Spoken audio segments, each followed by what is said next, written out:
Police के सामने ऐसे हुआ संजीव जीवा का कत्ल, वकील का भेष और कोर्ट परिसर में 6 राउंड फायरिंग।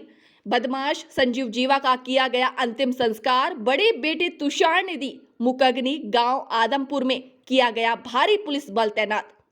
शामली जनपद में बदमाश संजीव जीवा का शव उसके पैतृक गांव आदमपुर में लाया गया, जहां पर उनके अंतिम दर्शन के बाद दाह संस्कार किया गया। जीवा के बड़े बेटे तुषार ने संजीव जीवा के शव को मुकगनी दी। बदमाश संजीव जीवा के अंतिम संस्कार में उनके 3 बेटे, 1 बेटी सहित उनकी बहन और भाई व मां शामिल हुई।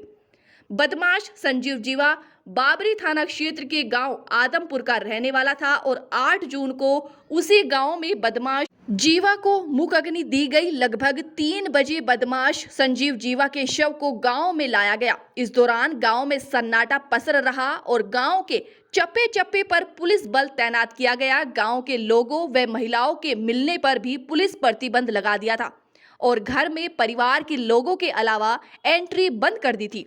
पुलिस का कहना है कि सुरक्षा के लिहाज से किसी अनजान व्यक्ति को अंदर नहीं जाने दिया जा रहा है। सुरक्षा की दृष्टि से गांव व घर पर पुलिस बल लगाया गया है। बदमाश संजीव जीवा का बड़ा आपराधिक इतिहास रहा है। जीवा पर कई हत्या, रंगदारी, डकैती व लूट के मुकदमे पंजीकृत थे, जिनमें वह पिछले कई सालों से जेल में बंद था। 7 जून को लखनऊ कोर्ट परिसर में उसकी गोली मारकर हत्या कर दी थी। हमलावर वकील की ड्रेस में था।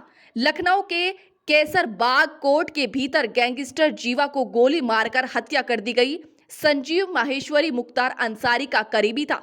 वह बीजेपी नेता ब्राहदत्त द्विवेदी हत्याकांड का आरोपी था। पेशी के लिए संजीव को कोर्ट में लाया गया था। गोलीकांड में 4-5 लोगों की घायल होने की भी खबर है। संजीव माहेश्वरी जीवा पश्चिम यूपी का कुख्यात गैंगस्टर था। पुलिस ने एक हमलावर को हिरासत में लिया है। घायल अवस्था में हमलावर को पुलिस अस्पताल ले गई। हत्यारे की पहचान विजय यादव पुत्र श्यामा यादव निवासी केराकत जिला जौनपुर के रूप में हुई है। पुलिस छानबीन में जुटी हुई है। घटना के बाद वकीलों में आक्रोश है। वकीलों ने सुरक्षा को लेकर चिंता जताई।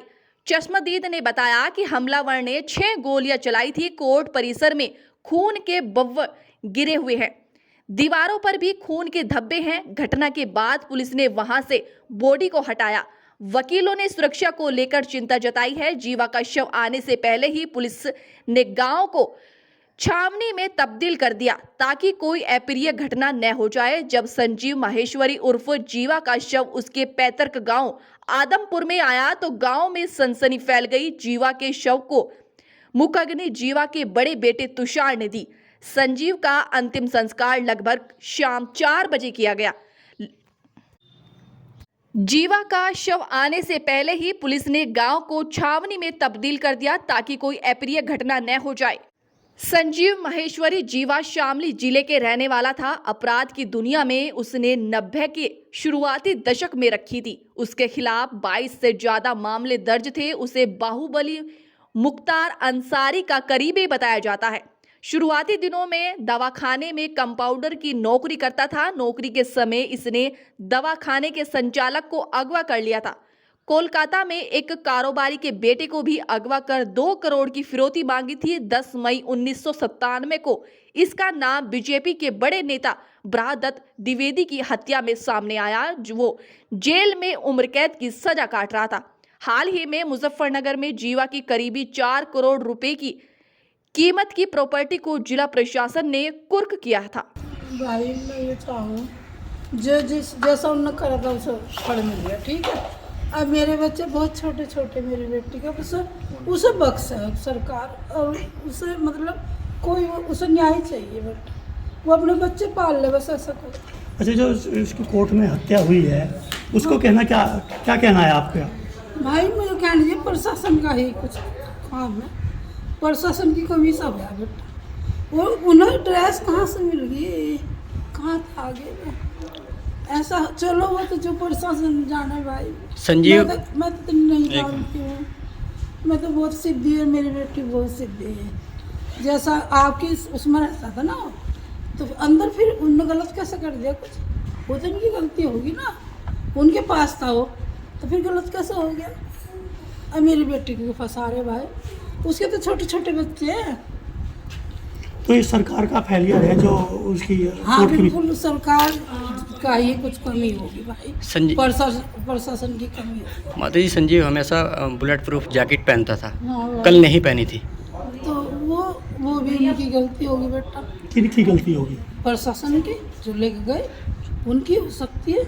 और तो वहाँ मैं तू तेरे साथ दुश्मन नहीं था, कोई और तो था नहीं वहाँ, यही तो थे। तो बुलेट प्रूफ जैकेट होनी चाहिए थी, होनी प्रशासन का भी चाहिए, ये भी फेलियर है उनका। होनी चाहिए, ठीक। वो बहुत जरूरी। अगर ऐसे फैसला होगा बेटा, जब खुद ही फैसला कर देंगे तो जज की क्या जरूरत है? फिर तो बस सब खुलेआम तो वही हो जाएगा कोर्ट में, फिर किसी की कोई जरूरत नहीं, फिर तो सब अपने आप ही करते माता जी, रहेंगे। इससे पहले अतीक अहमद की हत्या हुई, जी अशरफ की हत्या हुई, अब संजीव की हत्या हुई, जी। तो कैसे मानते हैं इसे? क्या है ये, एक षड्यंत्र है या? हाँ षड्यंत्र है भाई, कुछ कमी है, कुछ तो कमी है, कुछ तो बात है, ऐसा कैसे हो गया? तो क्या मानते हैं इसके पीछे कौन लोग हैं, उनका उद्देश्य भाई, क्या ये है? तो मैं बता नहीं सकती। अब क्या चाहती हो आप? क्या आप बस इंसाफ? हाँ, मैं इंसाफ ये चाहती कि मेरी बच्ची को ठीक बख्शो। आपकी अब वो आएंगी क्या, पायल माहेश्वरी, उनकी भाई पत्नी कह कहाँ नहीं है वो? सकती बेटा, मुझे पता नहीं। आप कौन है? मेरी मुलाकात हुई। आपका नाम क्या है? आपका नाम क्या माता जी? मेरा राज शर्मा है भाई। चलो ठीक।